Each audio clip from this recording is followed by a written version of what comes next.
expresar a nosa satisfacción pola nova sentencia do Tribunal Supremo. En estes momentos, un recordo para os compañeiros do Comité Ciudadano, que puxeron en marcha no Parlamento, e que se nos están aquí, están tamén moi satisfeitos. Por esto, a todos os compañeiros, en especial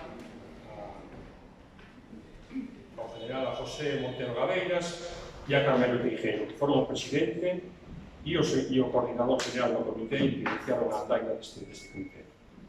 Decir que esta sentencia de alguna forma nos explica que a planta de gas de Reganosa se asenta en un cúmulo de ilegalidades. Esta é a quinta sentencia en contra de Reganosa do Tribunal Supremo. E esta sentencia inapelable, dictaminada o día 17 dos actuales, foi en contra da resolución do Goberno en funcións de Mariano Rajoy do 29 de maio, polo que o Goberno en funcións acordou excluir da tramitación ambiental a planta de gas de Reganosa, alegando un carácter de urgencia para que seguira funcionando. E isto se dá nun contexto despois de que o Tribunal Supremo, en 4 sentencias anteriores, anulara todo o proceso. É dicir, anulou a modificación do plan, anulou a autorización previa e anulou a autorización de construcción e anulou o plan de emergencia. E digo, esta sentencia, como alguén di, non é un papel calquera. O goberno de Mariano Rajoy tratou, en vez de cumprir as sentencias e que a ejecución das sentencias anteriores, o que fixo foi para que poidera continuar funcionando Reganosa, estableceu esta resolución. E desta resolución pende unha serie de novas autorizacións que se dá a Reganosa. Por eso, non é un papel calquera. É moi importante a novedade é que todos os acordos e todas as resolucións que veñen a partir de aquí a novas autorizacións, evidentemente caerán como un castillo de naipes. Hai que dicir que este Comité Ciudadano de Emergencia xa ten recorrido as novas autorizacións que se fixeron a posteriori desta resolución e, efectivamente, no día de hoxe se incorpora a ese novo recurso do Comité Ciudadano, se incorpora esta sentencia do Supremo. Por outra parte, está demostrado que a planta de Reganosa é totalmente innecesaria para o sistema que existe. A produción media actual de Reganosa non chega nin ao 25% da súa capacidade. De tal xeito que os gasodutos actualmente existentes teñen a capacidade suficiente para cubrir a demanda que necesita Galicia. E no ano 99, moitos de nós xa tínhamos gas que viña por o gasoduto de Tui. É dicir, e Reganosa, o exceso de capacidade e de instalacións que existe no Estado español, e en concreto Reganosa, encarecen os recibos e as tarifas tanto da luz como do gas. Reganosa nos costa 60 millóns de euros anuales que van parar aos bolsillos dos socios, e en concreto entre os socios está a Xunta de Galicia. E que os diferentes gobernos do Partido Popular máis ou menos xogan o papel para dotar de impunidade a instalación de Reganosa. Desde o seu inicio, na colocación, na ubicación no centro da ría, hasta por eso nos decimos que esta instalación non é un problema administrativo máis, non. A súa actividade representa un peligro real para os que vivimos na contorna da ría e, además, é unha agresión continua para o ecosistema da ría.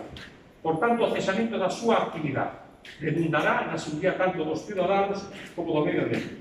Por isto, este Comité Ciudadano de Emergencia demanda a ejecución da sentencia e tamén decimos que, gracias a esta sentencia, a partir de agora, a Día de Ferrol pode mirar a un futuro moito mellor.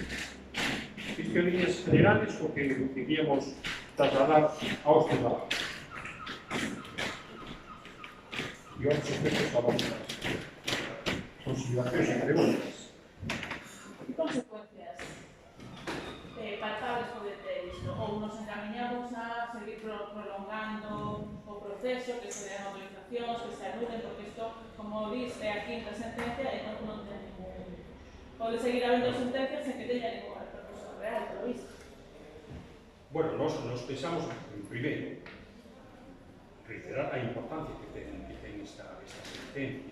É dicir, non todos os días é un goberno en funcións que adopta unha decisión ilegal. Que adopta unha decisión ilegal para posibilitar que continúe unha instalación que determinou o Tribunal Supremo en 4 sentencias anteriores que non tiña os permisos. E, por tanto, o lógico é que aquela se houbera unha paralización cautelar, etc. Que fai con esta resolución o goberno de Rajoy? Pois precisamente dalle continuidade a esa sentencia.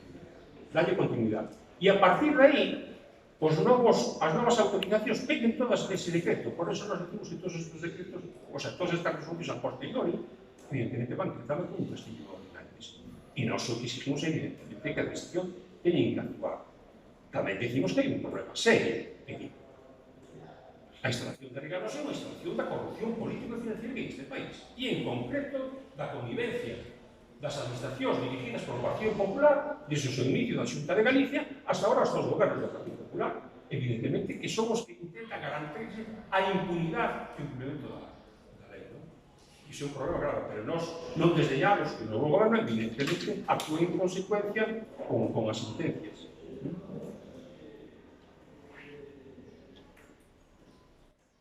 Bueno, eu vou engadir unha cousa. Reganosa realmente é un xigante con pés de barro. Eses pés de barro son, como decía Lalán, un proceso de corrupción político-económica que a planificou e a sustentou e un cúmulo de ilegalidades.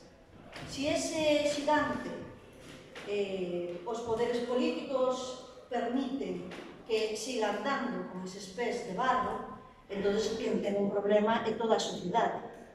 Os problemas de corrupción, os problemas de enriquecemento sin límites dos grupos económicos e concretamente dos grupos enerxéticos, pois tenemos que poñer límite en algún momento.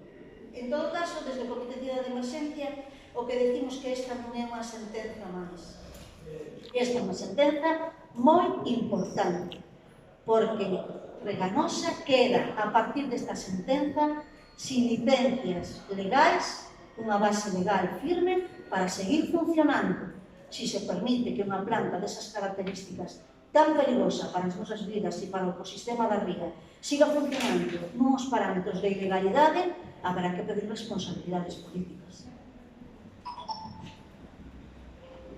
Cales serían as consecuencias dunha catástrofe? A responsabilidade? O Estado, non? Ese é un dos problemas da responsabilidade en caso dun percance nesta instalación que está en situación de ilegalidade e a permisividade de que continúe funcionando. Son os estamentos que lle dieron licencia, dos estamentos públicos que lle dieron licencia e cobertura, ainda sabendo que non era legal, son estamentos que teñen a responsabilidade. Ademais, sabemos positivamente que se había feito un seguro precisamente para cubrir todas as necesidades en caso de que ocorrera algo. É dicir, non por parte da empresa, sino por parte da Xunta de Galicia. Que eso é de parte que non nos olvidemos que a Xunta de Galicia é a nuestra. Entón, é unha cobertura legal que lle dieron as institucións, ainda sabendo que non era o mismo lugar, porque non se daba a circunstancia de que pudera pasar a avaliación ambiental, ni nada con respecto ás distancias da población e todas esas cousas, e dírenle a licencia. Pois non foi nin vecino, nin foi ningún particular, foron os estamentos públicos, son os responsables. Un momento só, entón estaremos falando, penso eu, de corresponsabilidade, non? Penso de todas as administracións, primeiro unha estatal, e despois, estamos entendendo. De todas as maneiras, o que ten estudado este comité é que a capacidade letal da instalación é tan grande, tan enorme, que bueno, no caso dun accidente grave, o problema é que non hai quen restitúa realmente o desastre, porque se ten demostrado en outros accidentes que xa o comité ten denunciado que poden pasar. A veces se olvida precisamente da capacidad que ten esta planta. Estamos falando de 150.000 toneladas a nuestra tope, a pesar de que ten funcionado moi baixamente, e esas 150.000 nosotros sempre fixamos os cálculos e en capacidade energética eso significa máis ou menos a potencia de 120 voltaos atómicos, son casi 7.800 kilotonos, como 120, é dicir, un percance, tanto no complexo petroquímico como un gaseiro normalmente, se entra aquí van de 60-70.000 toneladas, que son máis ou menos como 6 millóns de bombonas de uso doméstico xuntas. O sea, eso non hai plan de emergencia posible que pudera salvar unha catástrofe, non? É que precisamente as razóns non gratuitas de que se instalara no centro da ría cando estaba previsto instalarse fora, obedece, e máis nem menos, a que se fixera o grupo cogero fraudulentamente con 30 millóns de euros. Iso foi a idea, o sea, que subyace no cambio. Por que? Porque esos 30 millóns os obtén a través da transferencia da parcela da súa propiedade dunha empresa a outra, onde se fai 34 millóns, e da transferencia que fai da participación da autoridade da concesión do porto, que tamén se transfiere dunha empresa a outra por 23 millóns. E todo eso de forma fraudulenta lle imputa o coste da planta que estamos pagando todos os ciudadanos. Hai que saber que o sistema gasístico retribuye, é dicir, os ciudadanos estamos retribuindo a todas as instalacións independientemente do que produce. Como se produce cero, igual. Por hoxe incluso eles buscan aumentar a capacidade de produción, porque se a garantía, se a teñen, evidentemente aumenta a súa remuneración, que está en torno a 60 millóns anuales. Que eso vai a factura da luz e do gas. Que a veces no Estado español se fala das facturas da luz e non se está obviando, se está ocultando que detrás desto están os grupos energéticos que manteñen unha serie de instalacións polas cales o Estado, o sistema gasístico está retribuindo polas instalacións do máis nos intereses. Por iso, hai que cerrar unha serie de instalacións totalmente deficitarias e se acortaría o coste, pero non, que os grupos energéticos teñen precisamente instalacións para proceso de oro a conta das facturas, a conta dos ciudadanos. Por iso nos demandamos, a partir de todo isto, que en este estado hai que facer unha auditoría energética que permita facer e invernar unha serie de instalacións que realmente son beneficios para o mundo. Unha auditoría energética. E o seguinte paso, pois, unha auditoría energética. Claro, iso é un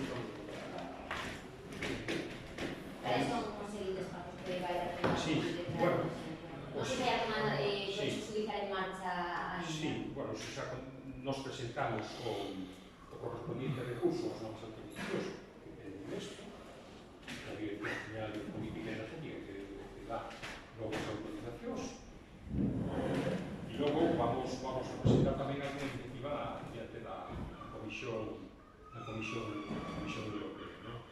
Estos son desde ese punto de vista o que vamos a facer. E logo tamén vamos tratar de ter unha xuntanza con as diferentes formacións políticas para explicarles e evaluar esta sentencia, evidentemente. Institucións políticas a nivel local, autonómico, estatal? Sí, empezamos a nivel local. Pero subir.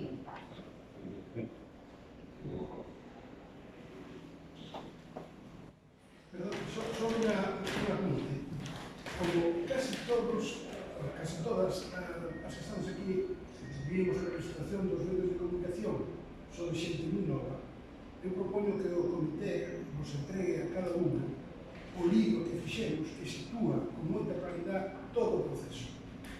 Entón, non sei cal é a fórmula para poder entregarlo, porque se trata tamén de que teñades un pouco o referente histórico, vamos. Non sei como se pode facer, non? Aquí nos temos, pero en todo caso nos podemos chegar. Nos dá esos datos, máis ou menos. Me propoño o seguinte, ir a buscar, si quedamos en un punto, ir a buscarlos, saber cantos libros son, e ir a buscarlos e entregarlos en ese punto. Si me decides un punto, en media hora estamos ali con esos... Mira, con esos... temos no Concello de Ferrol, que está a 12:45, porque hai un acto, se queréis saber. Sí. Ás 12:45. A 12:45 temos que estar con os micrófonos, eu un pouco antes, un pouco despois. 12:45. Porque vai verdad o goberno. Estou por ser un poder... Ese non, o lunes. Cantos libros? Non, é que é iso. Non tedes digital en ningún lugar. No, el libro no. Cantos libros serían? 1, 2, 3, 4, 5, 6... 12:45. Vale. No Concello do Pero tamén, Concello como estamos. si queres anotar, fixemos un resumen. Sí.